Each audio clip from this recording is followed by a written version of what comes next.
Hi everybody, I'd like to welcome you today to this painting demonstration.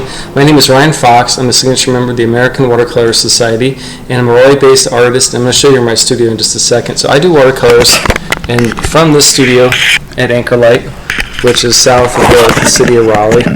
And sorry, it's hard to do this and put this back up here. And this is a working studio, so don't be bothered by the mess. It includes my bicycle when I need to get some exercise. And this is where I do all my work.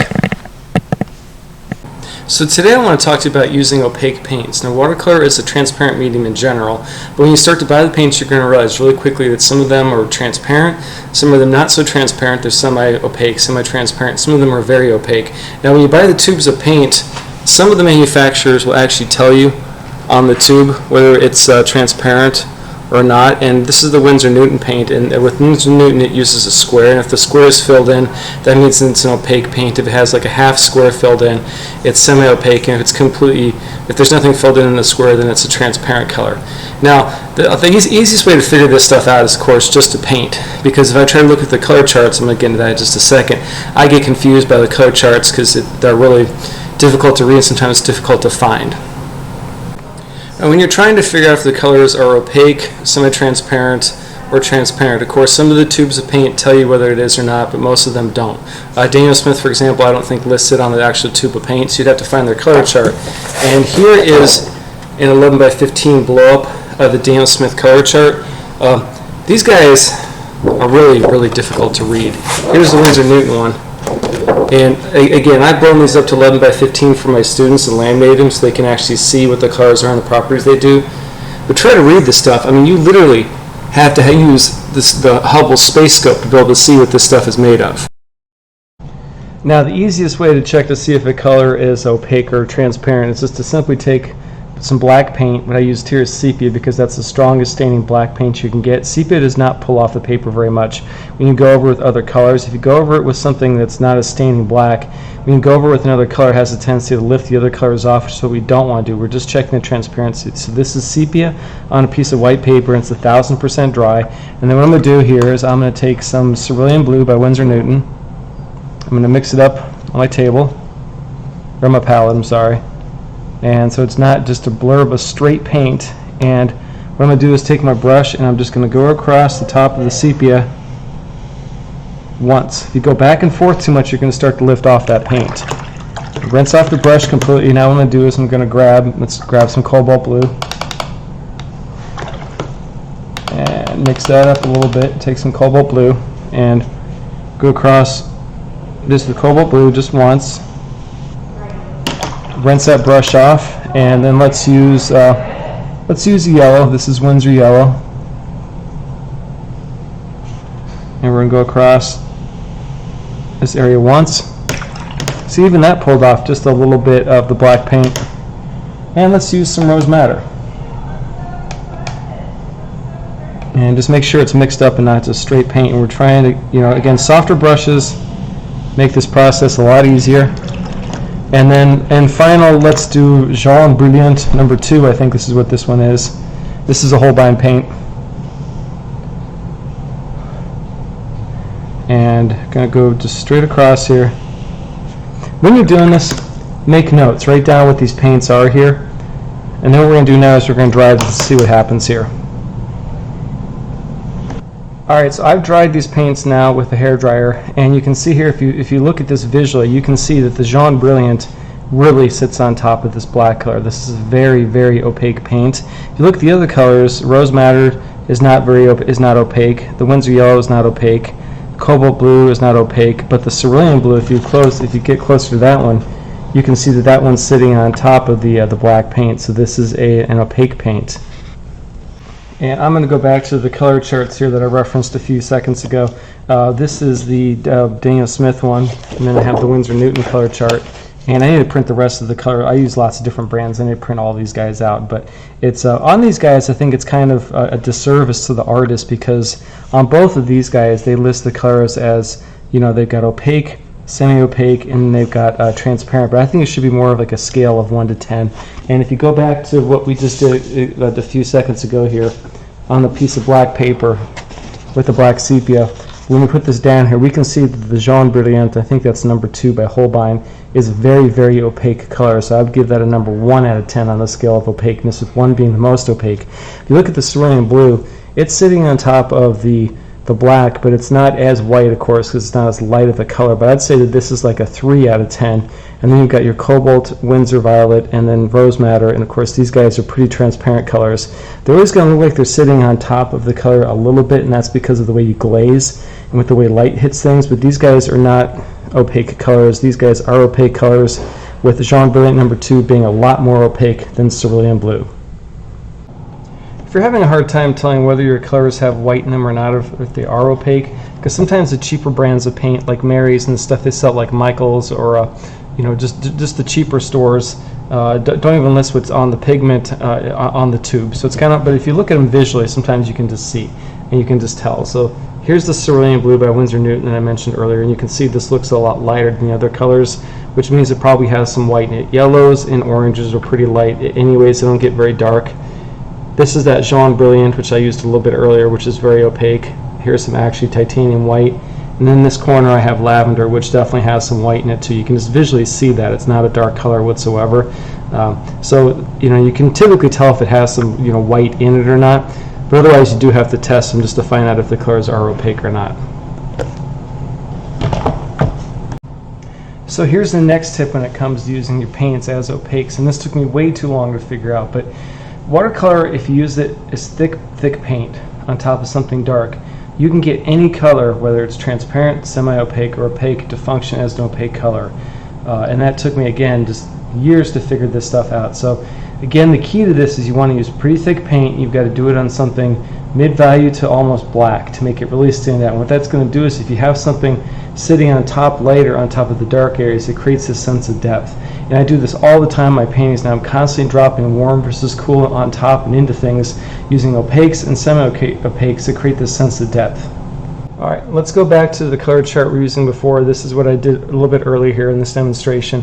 Now what I'm going to do is I'm going to take some color, and I'm going to use, I'm going to work on this strip here. And of course this is sepia paint again, which doesn't come off as easily. But it can be anything. But the key to this is you just can't play around with it too much, and if you can help it, if you can afford it, get yourself some nice squirrel mop brushes. These guys are super, super soft. They don't lift the other layers of paint underneath, which you're working on very easily at all. These, I mean, they're called Harmony Squirrel Quill. I've heard them called squirrel hair brushes. That's what I call them, squirrel mop brushes. But they just have to have a tip. You got to have something that doesn't look like you're applying makeup with it. So take a color. I'm gonna grab a smaller one here, a number 2 brush, and I'm gonna take my cobalt blue on top of this dark. And as we know, cobalt blue, I think anywhere, is a very, very transparent paint. And if you come into here and just drop it on top and let that sit there. Now, what you don't want to do is you don't want to go back and forth with your brush. You don't want to use a hairdryer, because the hairdryer is going to move the paint around, it's going to disturb what's underneath it, and it's going to get rid of this beautiful effect. So what you want to do is you want to put the color down, and you want to just let it completely dry.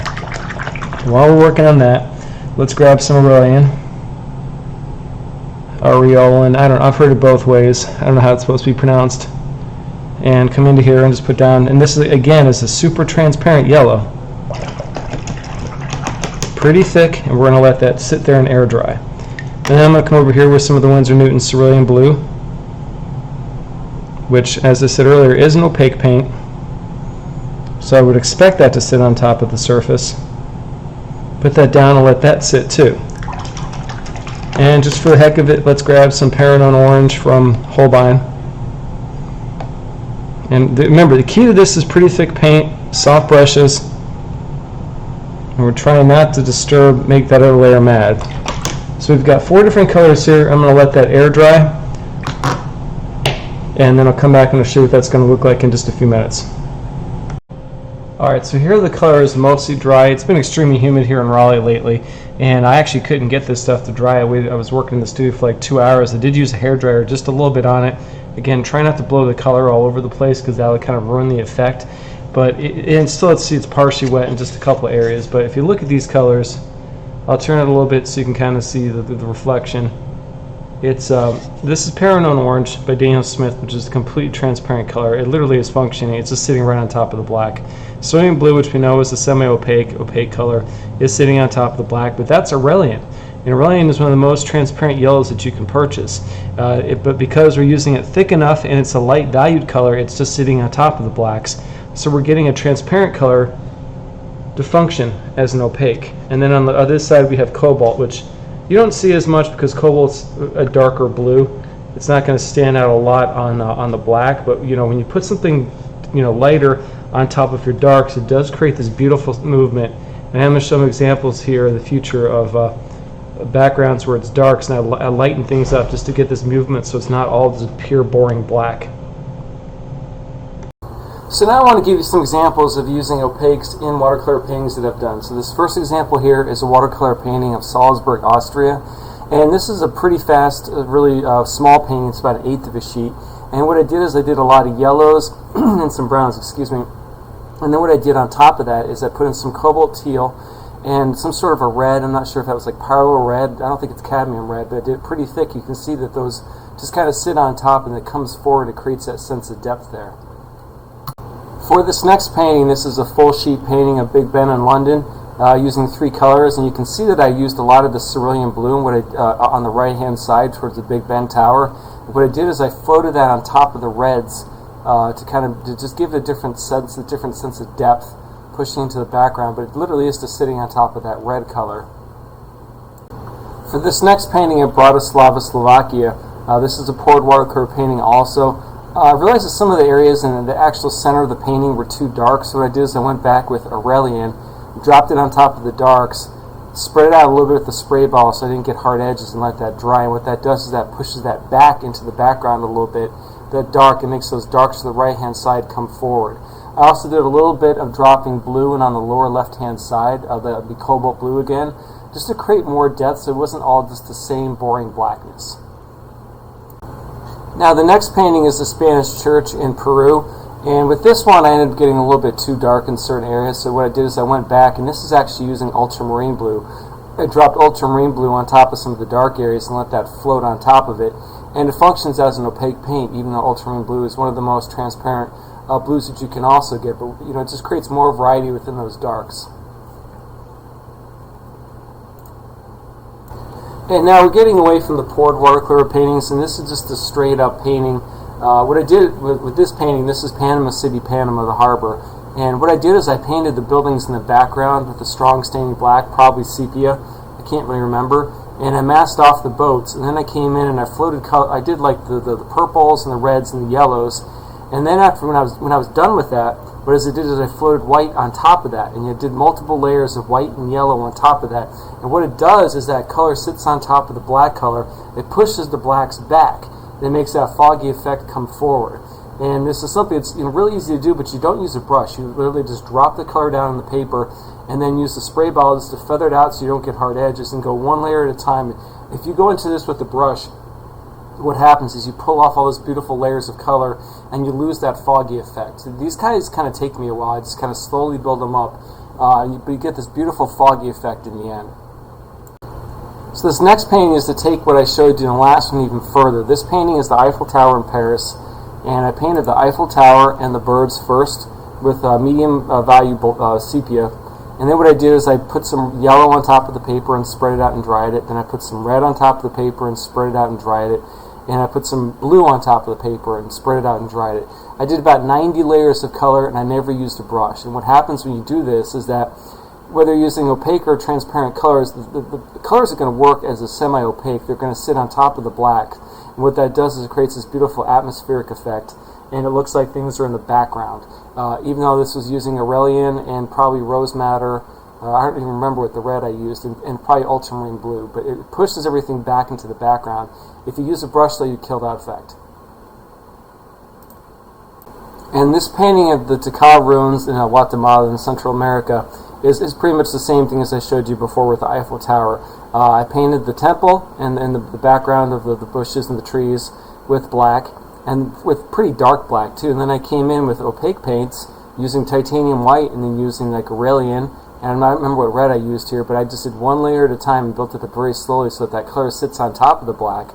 And even though these, it doesn't matter whether they're transparent or opaque paints, we're making them function as semi-opaques at this point in time. They're sitting on top of things. It just creates this beautiful fog effect, which is something I love to do.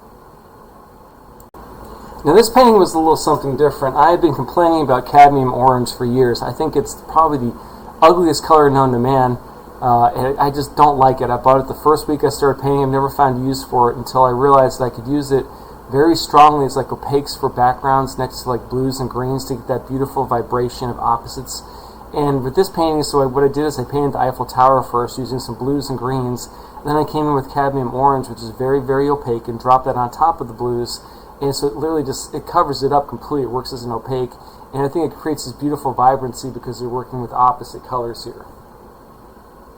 And this painting of the church in Quito, Ecuador, kind of builds upon the same thing I was doing with the Eiffel Tower, though not as much orange in this one. So I came in here with a bunch of blues and greens. I did the buildings. Then I did the background with the opaque color. I covered over the blues and greens completely with just some hints of that on top of the cars at the bottom here, on the bottom of that hill. And this picture here of Venice sunset, one of the canals in Venice, I used a combination of opaque colors, transparent colors. I started with the transparent colors. Then as I made my way into the darker areas, especially in the background, I started to drop in a lot of cerulean blue because that comes forward. It kind of floats on top of the darker colors sometimes that you have. And then using a lot of orange also.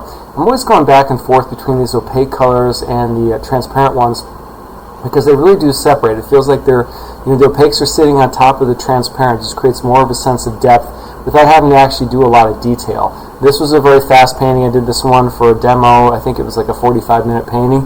And using a pretty limited palette. I used some orange, I used cerulean blue, yellow ochre. I can't remember what else I used, but it wasn't that many colors. And finally, this painting of Yosemite, the snow scene, I used a lot of cerulean blue in this painting. The cerulean blue is one of my favorites. As you guys can see, I keep using it over and over. But what I did is I kind of put the darker colors in first. And while things were still wet, that's when I go in and I drop those opaque colors, because then what that does is it makes them sit on top and come forward. So you can see in the middle area here that blue really does look like it's sitting on top, and it just creates more of a sense of depth, so it's not so... Paint up on all four again, and now I'm going to let that guy dry, and I'll come back to this later. So what I'm going to be working on today is a watercolor painting of one of the random waterfalls in Iceland.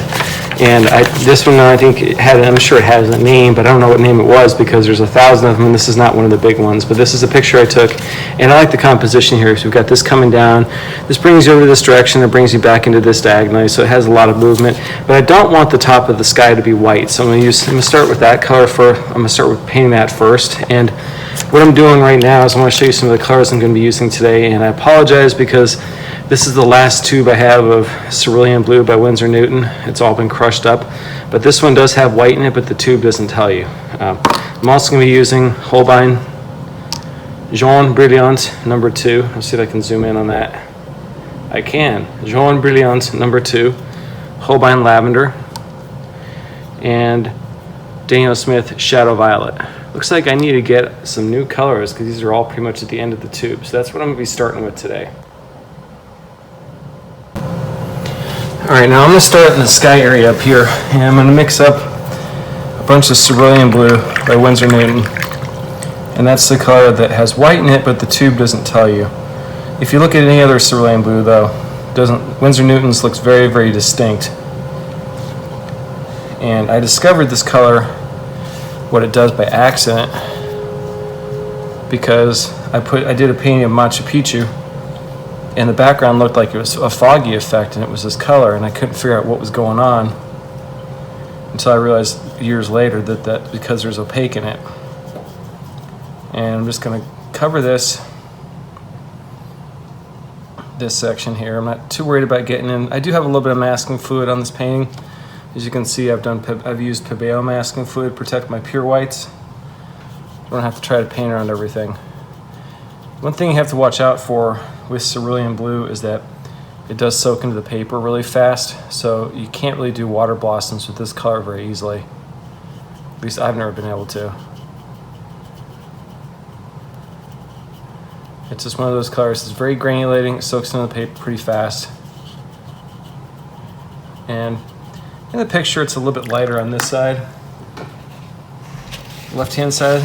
So what I'm going to do is I'm just going to kind of use the thirsty brush. Now the brush is drier than the paper. And instead of putting color down, it's lifting it up. Just thirsty brushing that. If I go over these lines a little bit, I'm not too worried. This area is going to get a lot darker down here. So I don't want to get a hard edge right there.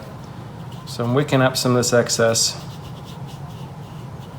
trying to make it even, and then I'm going to get the water cleaned up underneath the paper here.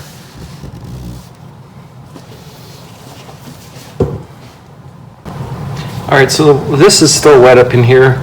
I don't want to come into this area yet because it's going to bleed up into the sky area. So what I'm going to do is I'm going to start over in this section here. And in the picture, you can see that this area is a little bit darker at the bottom, except, so what I'm going to do is I'm going to start with some Shadow Violet, the Daniel Smith color, and come into here. And this color looks super, super dark when you put it on the paper, but it doesn't really dry that dark. It's one of those ones that's kind of misleading. Not that there aren't a lot of watercolors that dry lighter, a lot of them do dry lighter. And coming down into here, we're starting to get in this little creek area where there are some highlights. I don't have to worry about getting all those done, because a lot of what we're going to do is we're going to let the opaque colors do that highlight stuff for us. So just getting some color into here. I'll use some cerulean blue, keep some highlights up there. We'll mix up some ultramarine blue, burnt sienna, just to make some darker darks. And I like the Winsor Newton burnt sienna, though I don't like the oily consistency that it comes in now. It used to have a different consistency. They changed the formula a couple years ago, and not for the better. Well, that's usually the case also. They usually just go for something cheaper. So I'm coming into here, and so I'm working I'm going to work just section by section with this painting here.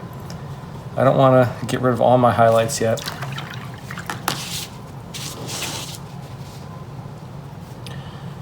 Grab a different brush here, harder brush. I'm using a number 2 squirrel mop. And come back in here with just some water. See how that blue's not moving much already?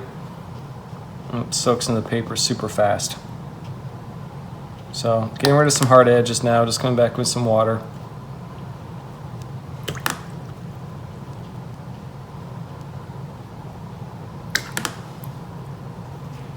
And wherever I put that cerulean blue, it's going to look like it's sitting on top of the color, because it is, since it has the white in it. So I'm just using the brush to come back in and hit areas that are wet. Hard edges, soft edges.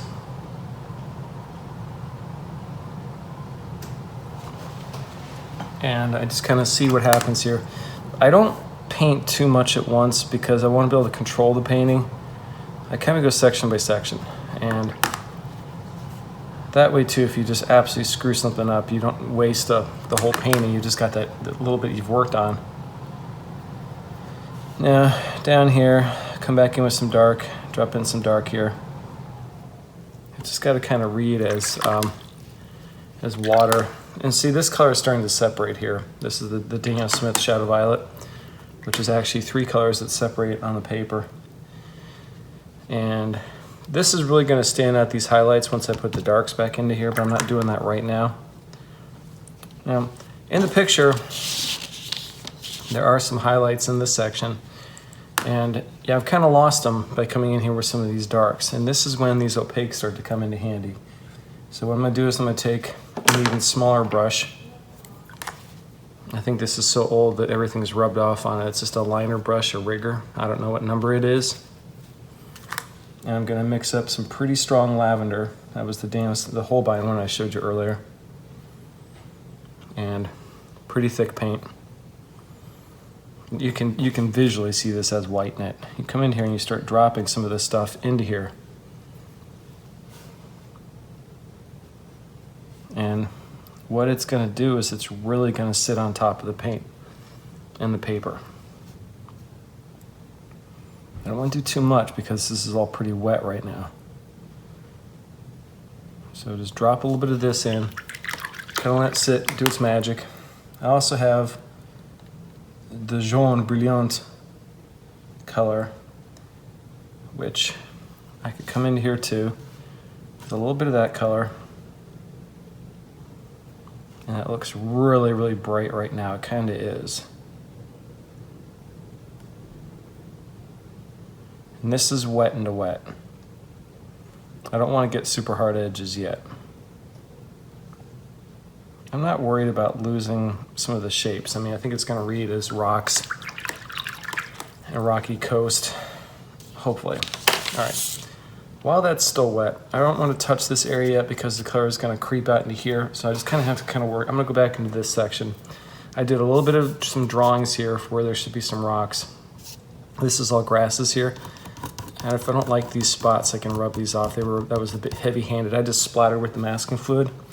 And what I'm gonna do now is I'm gonna switch to one of my lighter colors. And I'm trying to decide what I'm gonna do here. I should probably keep it, I don't wanna necessarily make it green. What will I do? I'll use some of the cerulean blue. Well, let's mix it up with, let's see what it does with the clove. That makes kind of an ugly green. Let's see if I like this or not. So this is our, well, that's not too bad. It's kind of a greenish mixture. It's cerulean blue with some of the cloves. So it's got a lot of white in it. And I'm just gonna vary that so make it a little bit more blue in an area there. I'm gonna go back to just more lavender color. When I paint, I constantly change my color temperature. I never keep it the same for very long. And that makes things, I think, more exciting. It doesn't get so boring. So I'm gonna do some dry brush techniques. So if I'm doing a big puddle of color, I've got, I'm constantly changing the puddles. I'm making it more of a yellowish down here. I'll get into some of the rocks in a little bit of spattering. This is dangerous because I'm spattering next to that area. And then let's come back up here with some more just dry brush techniques. I'm trying not to touch that black. Oop, I just did. The dark area up there. And you see how that cerulean blue is already soaked into the paper? I'm lifting off some of this color with a paper towel and a thirsty brush. But this part has to just be lighter.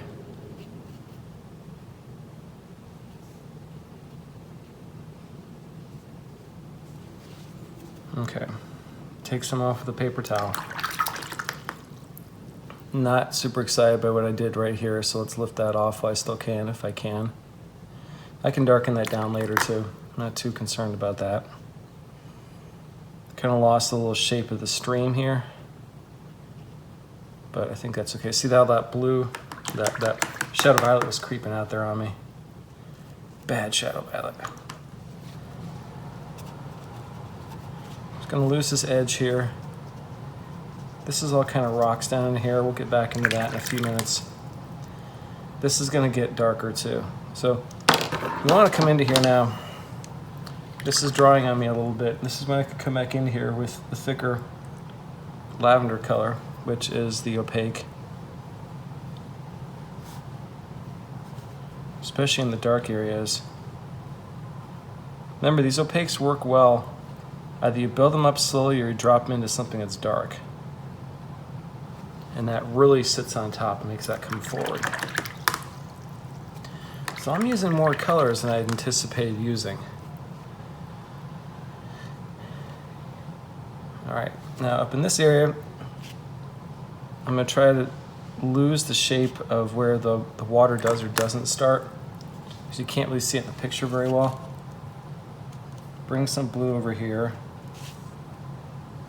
and start working on this water a little bit. So there's white spots in the water. I'm gonna go back to some more cerulean blue so it looks like a watery color. More of a bluish tone. Can't get into here too much because it's gonna get all wet and lose edges and things. So I'm just, some dry brush techniques. Always changing that color temperature up a little bit. If I get too much of one color, I'm going to switch to, let's switch to some more lavender here. And as we start to get closer, some bigger shapes, just go straight cerulean blue here. And, you know, trying to, if I start to realize my shapes are all the same, I got to start changing up the shapes. And no matter what I'm working on, I'm thinking about that. If I get too many shapes that are the same size back in here or even over in here, I just have to be aware of that and just change it up. So now I'm making the water a lavender color. I'm sorry, the jaune brilliant color, which of course water doesn't look like that, but it's just variety. And that color is going to be all over this painting anyway, so I think it'll work.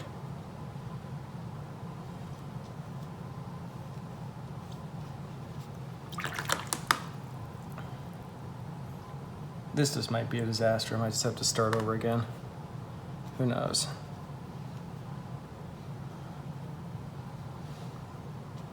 Sometimes my best paintings are ones I do on the fly when I'm talking to people, and I look back on them later and I'm like, I don't even know how I did that. All right, so we're bringing, a lot of this has been masked off. It's hard to see it though. One of the reasons I do like the Pabeo masking fluid is it's easier to see than, you know, some of the other ones because it's so dark, but that's the downside to it, is because it's dark and ugly. Now I'm getting rid of some of these hard edges up here where the rocks are. Put some color into where this is. I scummed it with my finger too to get some cracks in it. So I know there's no sense of definition between here and here right now. Don't worry about that yet. While this is still wet, I'm going to flip a little bit of water into this where the grasses are just to get some texture. See, this is starting to dry, and now there's some more movement, and there's a sense of depth. That's going to get exaggerated once we get back up into the other areas. So let's take a quick break while this dries and switch back to the other painting, and I want to show you what happened with that guy.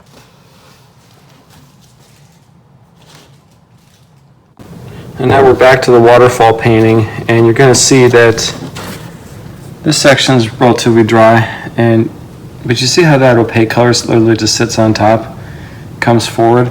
Now this is going to look a lot different once we start working on this background here. So I'm going to turn this sideways, and I think I'm going to put something underneath my paper, a 2-inch roll of tape to get it elevated. So gravity's doing the work for me. Let's get this even here. This is a new board, it's a little bit heavier than I'm used to working on. It's under there. My spray bottle. That's why it's not flat. Okay. So this, I want to be the waterfall area. Do have a little bit of masking fluid there, but I'm going to try to just avoid the white of the paper and use some opaques. So what I'm doing now is I'm mixing up the Shadow Violet by Daniel Smith, which I told you is a nice color. It looks really dark, but it doesn't dry that dark. So it's one of those ones that's kind of misleading, where you think you've got your absolute blacks, but it's a separating color. So I'm coming up in here first, starting at the top. I want to get some hard edges, and this is where a lot of the water starts, so let's avoid that for a section. I'm going to use some cerulean blue. Don't want this to all be just black. Burnt sienna, a little bit of cobalt maybe. So I'm almost out of my palette and get some more of that put there. Go back to ultramarine. You're going to find that Shadow Violet has a lot of ultramarine blue in it. So we're getting some dark sections in here now. Letting gravity move things, even though it doesn't move the cerulean as much, because that's a weird color. Now, there's a little bit of a highlight in the picture up in here. So what I'm going to do is I'm going to grab another brush and grab a little bit of cerulean, drop it into here, and you're going to start to see that's going to lighten it up a little bit. All right, we got a big puddle down here, so I don't want this to go any further. And just kind of playing a juggling act here. I'm going to turn it this direction. That's why I have a hard time recording videos, because I'm always changing the direction of where my paints are going. Because I want gravity to do the work for me. So we're doing a mix. We're starting over here where this is pretty dark up in this section.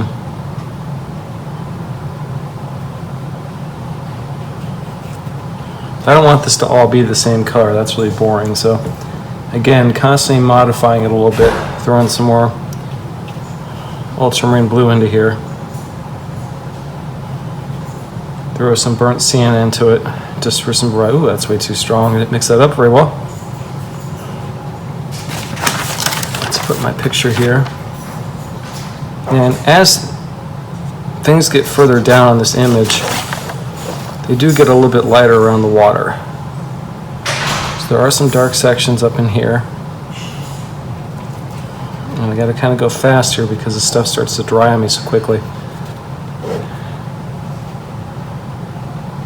All right, and then let's rinse this, grab the other brush, and then I'm just going to hit this. Bring this stuff downhill here. And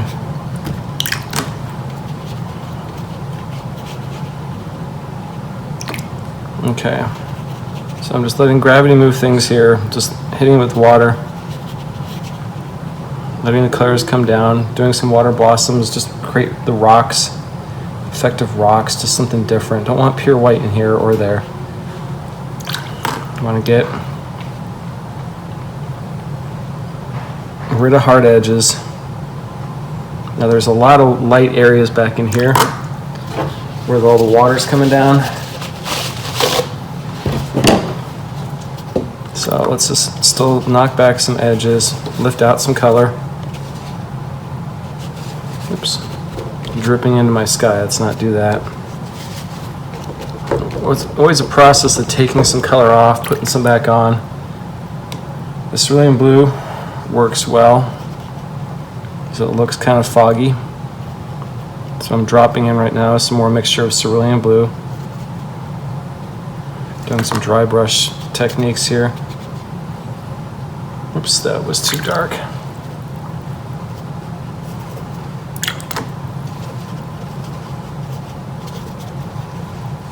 All right, and I'm going to turn this around.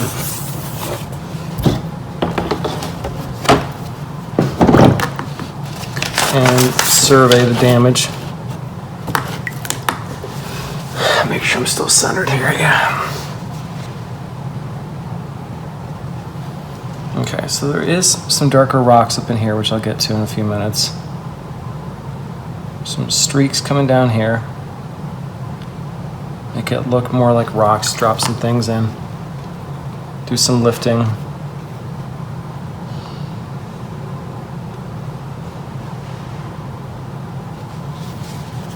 Pull that out because I accidentally covered that.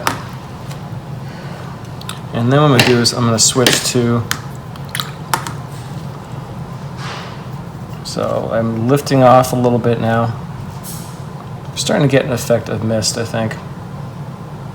Hard edges, some soft edges. Let's grab a little bit of the lavender and drop that into here. So this is a wet to wet technique, charging. That's going to sit on top.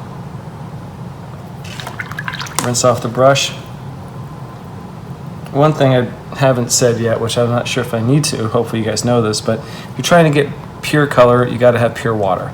So if your water looks like this, change it. That's my dirty water bucket. I always have a clean water bucket and then a dirty water bucket. So I'm dropping in some yellow now. I don't want pure white. So this is, I'm sorry, it's not yellow, it's clove. I'm Jaune Brilliant, I keep saying the wrong one. Knock back some edges. Get some blossoms. Just trying to make it look like a waterfall, using a combination of white paper and some opaque paints. Getting rid of some hard edges. And if you even wanted to, you could come into here with, you could even use some titanium white, which I have, which is very opaque, of course. Titanium white is probably the most opaque white you can get. And this will really sit on top of the paper. It's going to lighten up a lot, though.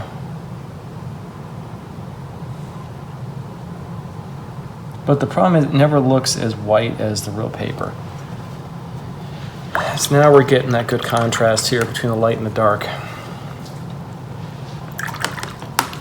All right, I haven't even touched this section over here. I've got a giant glob of paint. I'm not sure how that happened. I'm gonna come back up into here with some ultramarine blue, burnt sienna.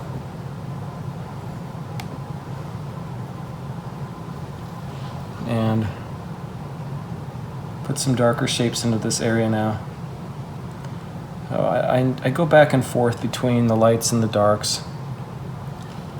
You know, it's a yin-yang. You add something, you take something out, so put some more darks in on this side.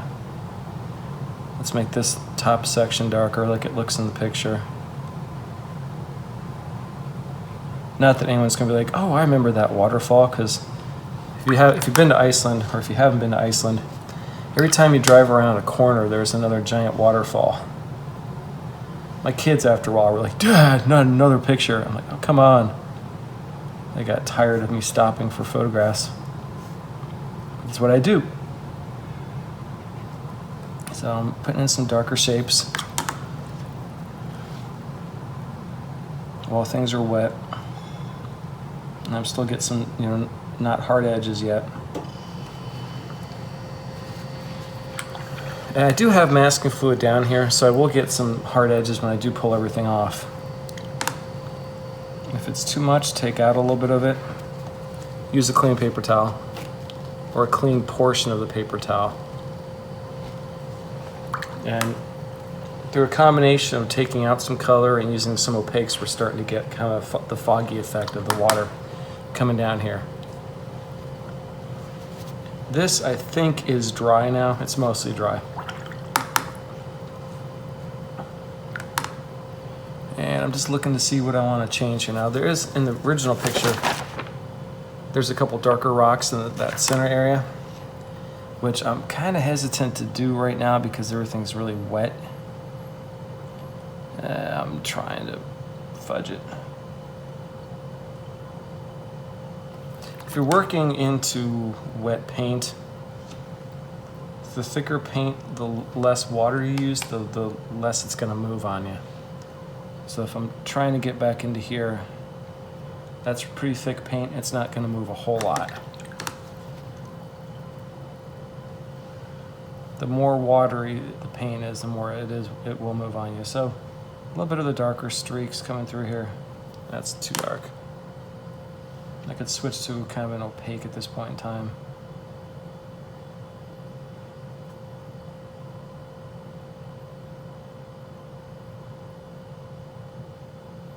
So that's kind of what I'm doing, is I'm dropping in some opaques now. All right, I'm gonna let that dry. I'm gonna stop fiddling with it.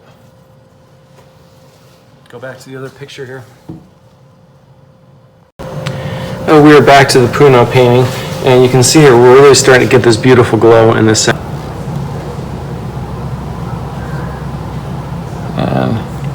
some schmutzig. Love to just spatter some stuff into it, because that's what wilderness is. It's just got lots of random stuff. And over in this area, I do have a couple whites. Let's use a little bit of, grab a little bit of this clove color. And I got to turn this sideways for just a quick second. I'm going to turn my hand into wet paint. Oh, didn't mean to do that. Just put straight paint into the paper. It's okay, we can fix it. I'll show you how. That's pretty much how. And then throw this clove on top here. Okay, now we've got some darker color back in this area here. So I'm changing the color temperature again. There's a bigger rock back here. Let's switch this up again, make this more of a yellowish clove mixture here. And then let's grab some cobalt blue. And we've got, so we've got more variety here. Some burnt sienna. I don't know what that's supposed to be. There's some highlight there. And then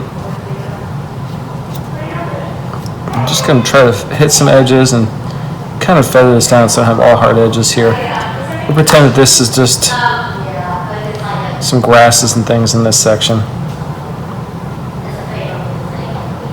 So there's not as much pure white. And I can turn this back up here again. Now what I'm going to do is I'm going to take a little bit of my cerulean blue, flick that into there, and then drop it into some areas. I'm just looking for a variety of shapes, movement. Let's stop this for a quick second. I'm going to find my palette knife. Alright, so I found my palette knife. This guy is super old. Again, I don't know what brand it is. I bought it from Utrecht, it looks like. Got this in college. So while this stuff is still all wet, what I want to do is come in here. This is foreground, it's closer to us. I want to come into here and make sure that guy's centered. Okay. And some of these grasses and things, if you want to scratch some details into it, it's better to do this while this stuff is still initially wet. Just trying not to create, patterns. I keep saying that. I mean it. So just put some details into it using just the palette knife. Alright, now this is going to look different too when masking fluid comes off. I've said that before, I mean it. What I'm going to do now is I'm going to mix up some of my darkest dark. And ultramarine blue, burnt sienna is pretty much how I always do my darks. And while this is all still wet, just drop in some darks. So I'm looking at the picture to get some ideas for where some of the dark rocks are. And thick paint, wet to wet, doesn't move very much. So you have to remember that. Okay, so there's some darker spots in there.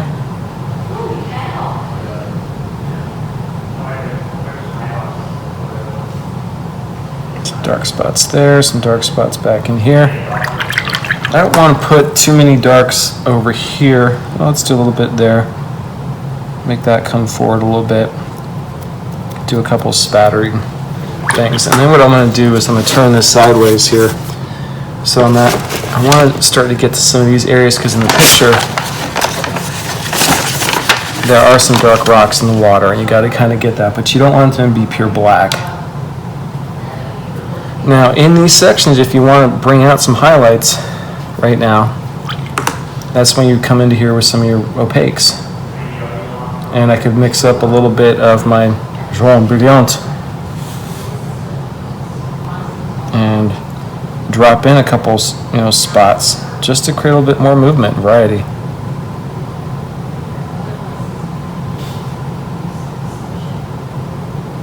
And this is what I think these opaque paints are fantastic for.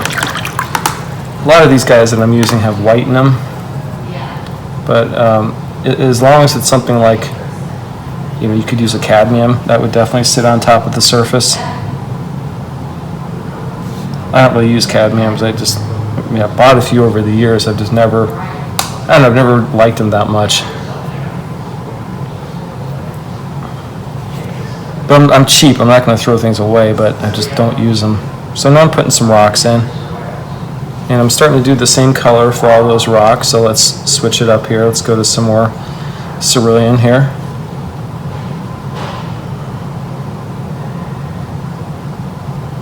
So it doesn't look like a very good rock. Let's use some lavender and clove.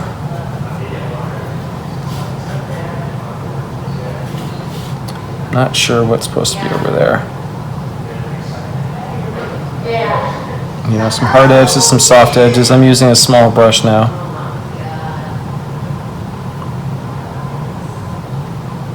We've got some shapes behind things coming in and out, so there's always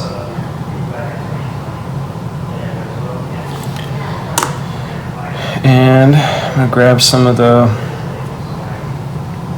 Jaune Brilliant.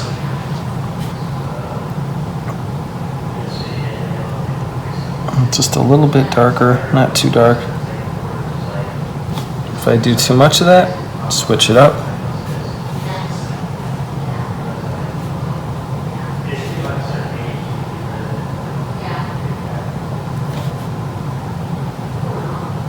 So this kind of starts to anchor the painting a lot, I think, if you start to get into these little details. If it's too much, take out some. Alright, let's come over to this section. There's some rocks here. Make sure that I'm centered on my paper here.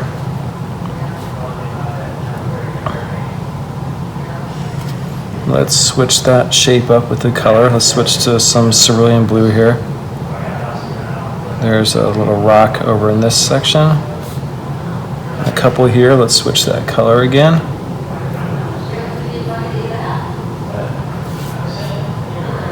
Over here. Some big shapes, small shapes. We can make that a rock shape if we want to. Don't know if it was in the picture. I've got some pencil lines here, so let's just kind of fill this stuff in using these different colors.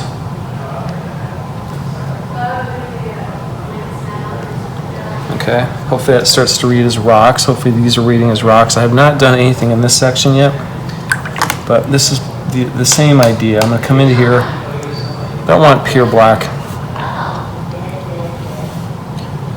I'm constantly modifying that color a little bit.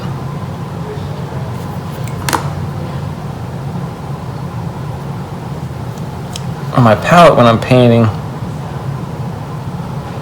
my puddles, that's all becoming the same color. Boring. I just grab just a blob of giant cerulean blue, which I don't want. So let's modify this a little bit. Got lots of different shapes up in here. Okay. And also with this, one thing I'm realizing too with this little shoreline here is that, again, I've got too many hard edges. I've got to get some soft edges, some hard edges. Let's lose some sections. Some things go back up into the grasses here. Yeah, see, that's starting to read more. There's like a shoreline. Not a shoreline, but the waterfall line. You know what I mean.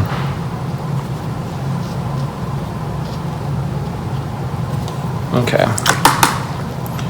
And getting more of my ultramarine blue. We're getting further away, so we're getting littler shapes. We do have this big one here which comes forward.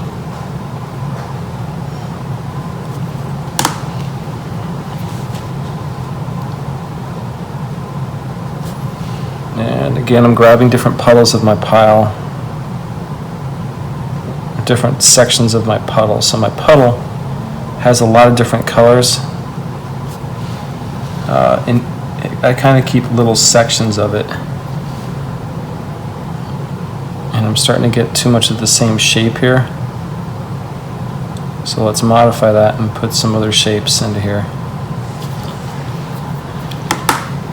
I gotta stand back and look at this for a second.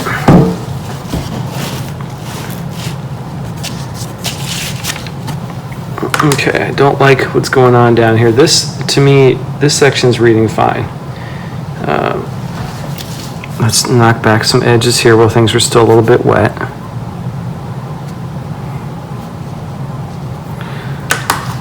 Yeah, I think I need to get a bigger, darker shape in here, make it come forward.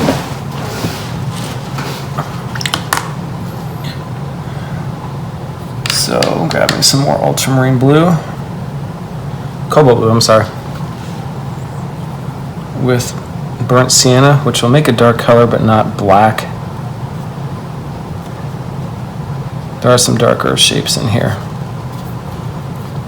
And make this like a bigger rock down here. Yeah, get some darker marks in here. And if you want to lighten something up, how do you do that? Opaques. Just drop in something.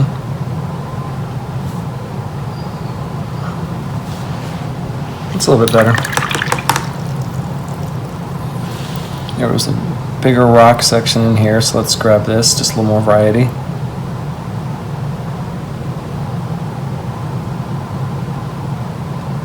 Not looking at the picture that much at this point, I'm just kind of putting some shapes in.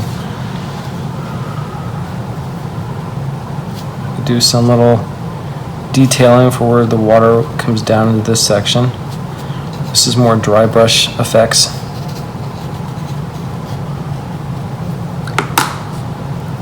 Now I need to do something up into here. So I've got all this white, which is leading you.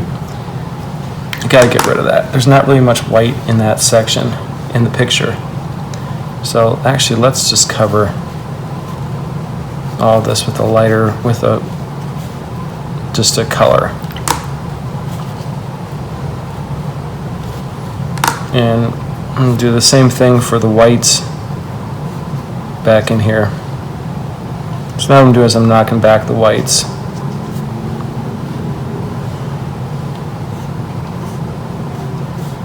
I'm trying not to do is go back and forth over this color too much, because it'll start to pull off a lot of the color.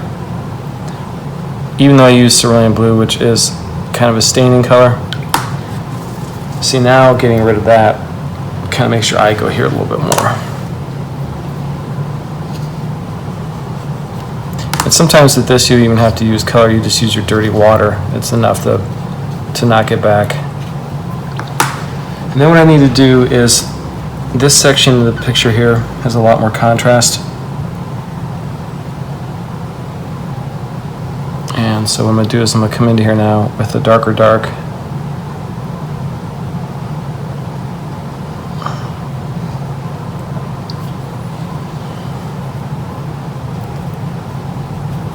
Oops, I think I just grabbed some sepia by accident. It was on my palette. That's a really dark dark. I don't want that. Okay. And I'm coming into this section, so I'm not trying to create a pattern again. I'm trying to keep this, so to me it looks like the rocky area where the waterfall's coming down. I'm going to grab some. Always changing that color temperature. I don't know where I kind of learned to do that. I looked at people's paintings, I analyzed, I said, why does that work? Why does that not work? And I realized people are always, the good paintings, the paintings that I loved, I realized the color's not the same throughout the whole thing. It's constantly changing and modifying. You don't have to use a bazillion colors, but use the ones you do, use them well. And now I'm doing some darker sections back in here. Losing some edges. And let me see how that reads now. Yeah, that's not too bad.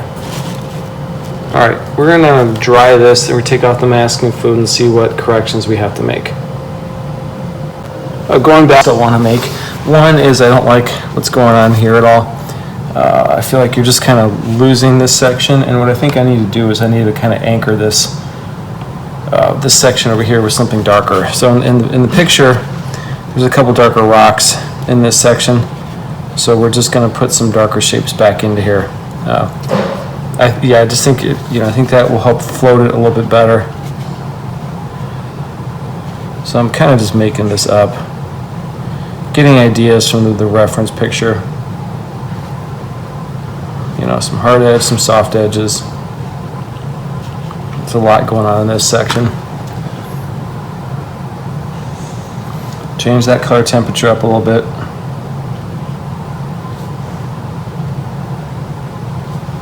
A little bit of spattering. Bring this shape down here a little bit more. And then hard edge, soft edge. I think that helps out that area just a little bit. We'll let that dry. Another section I think having some problems with is that in the original picture this area is much darker. And then it gets lighter the closer it gets down to here, to the bottom. So I'm going to come up into here. I think there's still a little bit of masking fluid left. Yes, there is. I am the worst at getting masking fluid off. Every time I think I'm done with it, I put it into a frame and I look at it and I'm like, ah, what is that blue-green spot? You think I'd be able to see it, but for some reason I just miss it. So I'm going to tilt this up and just get it wet. Hope you can see that. And just let kind of gravity just move this downhill there.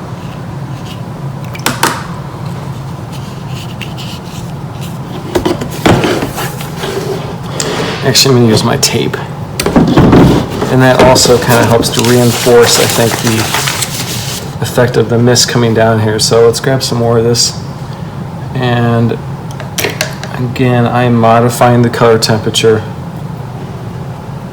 Go to some more shadow violet. Grab some of that ultramarine blue. And just darken this all down in here. And we're trying to make it look like rock, so don't, create too much of patterns. There are some hard edge things up in here.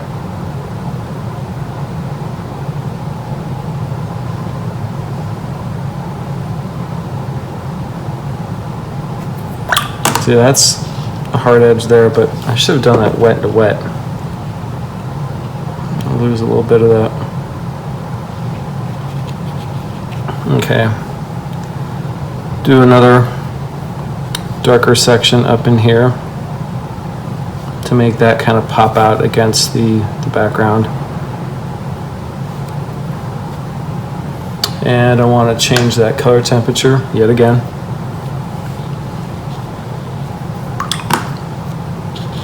And hard edges, soft edges. Small shapes, big shapes. I think that's a little bit of an improvement. One thing you can do too is, so if you lose too much of that misty effect, you've got several options. You can come into here, and I would have to get some cleaner water than I have really right now. And I could start to scrub out some of these colors. It's a couple ways to do this. You're always going to get a little bit of the color that stays in the paper, which is okay with me. I don't mind that. That creates an effect of bounced light coming out. So shadow violet doesn't stain the paper very much.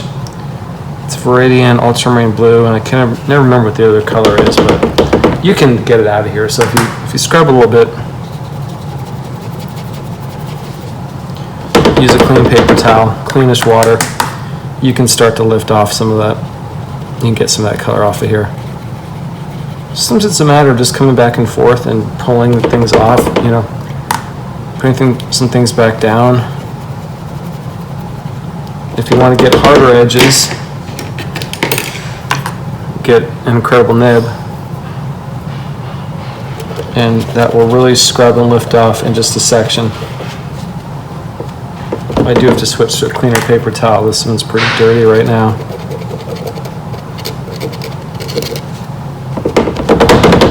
So it's just a matter of going back and forth until I get the effect that I'm looking for.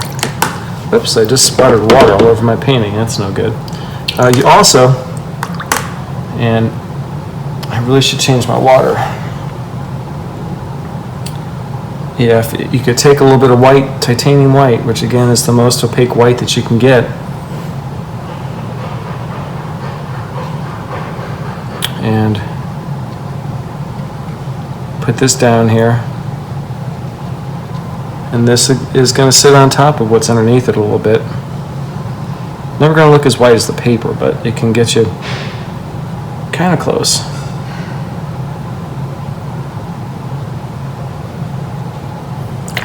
And then come back and feather these edges.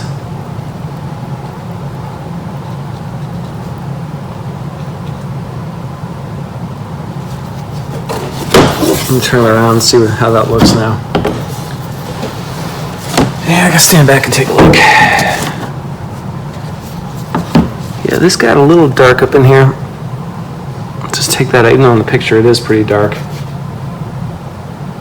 I'm gonna stop for just a quick second. All right, so I'm trying something a little bit different on this painting. I could pretty much call this one done for the most part. I think I put a couple darks into here. But I thought if I want to create more of this misty effect and this glowing effect, is pretty much what I would do on what I've been doing on the other painting, is I would take, of course, clean water. So I quit complaining and I changed out my water, so I've got absolutely beautiful clean water. And then I would take titanium white and a brush, of course. I'm recording this, it's about 3 o'clock, that's when my brain stops working. And I could put some tape down here so the water can't get underneath it, and kind of burnish it a little bit so that the water doesn't creep underneath it. Hopefully that doesn't happen. Drip some white here, and using a small spray bottle.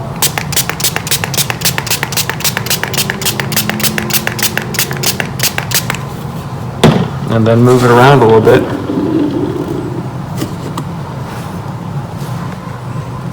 Trying to avoid the hard edges.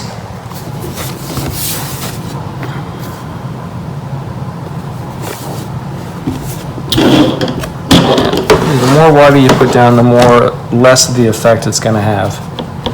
So now what I'm doing is I'm getting rid of the excess water without touching the painting.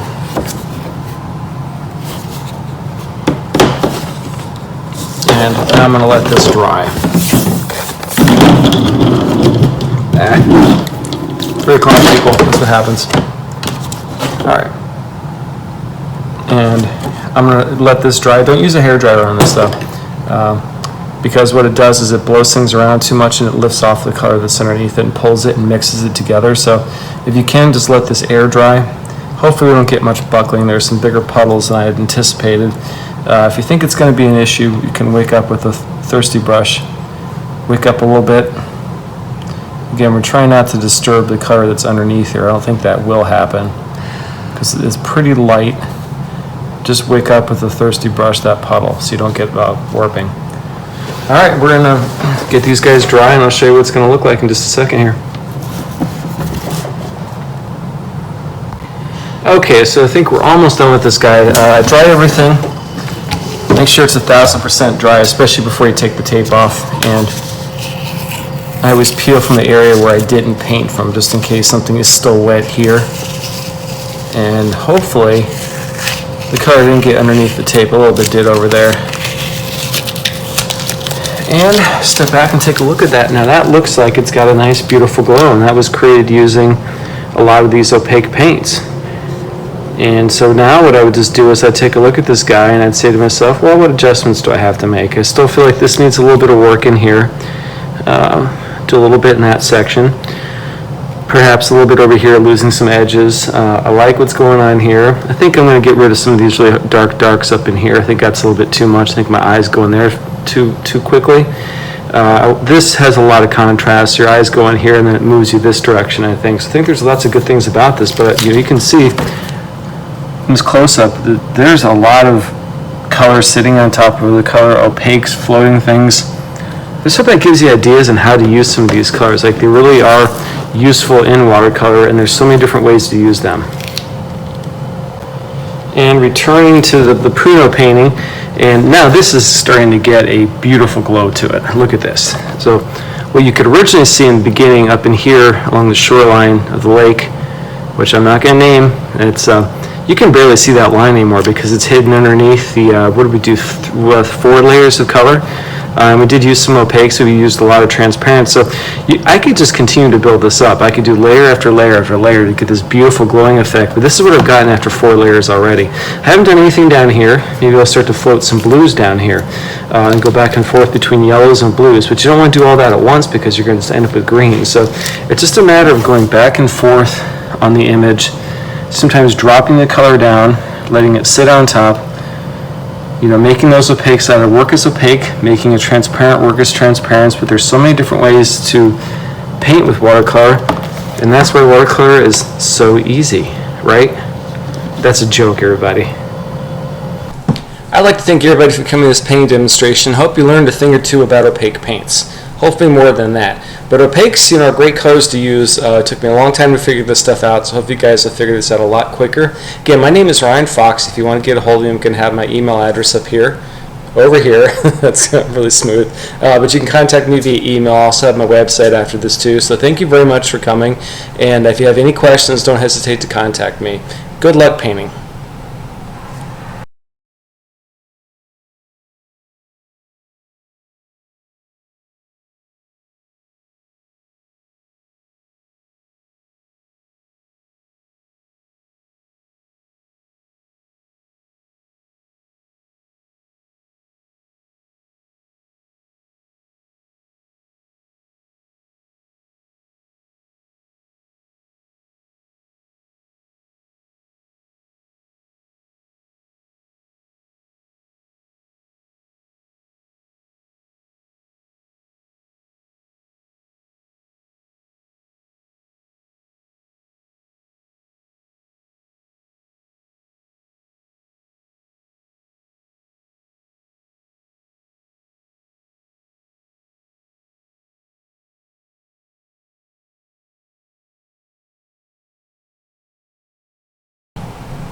And remember, watercolor painting is easy.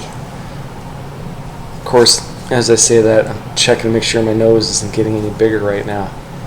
It's not easy, but you can learn to do it, I swear.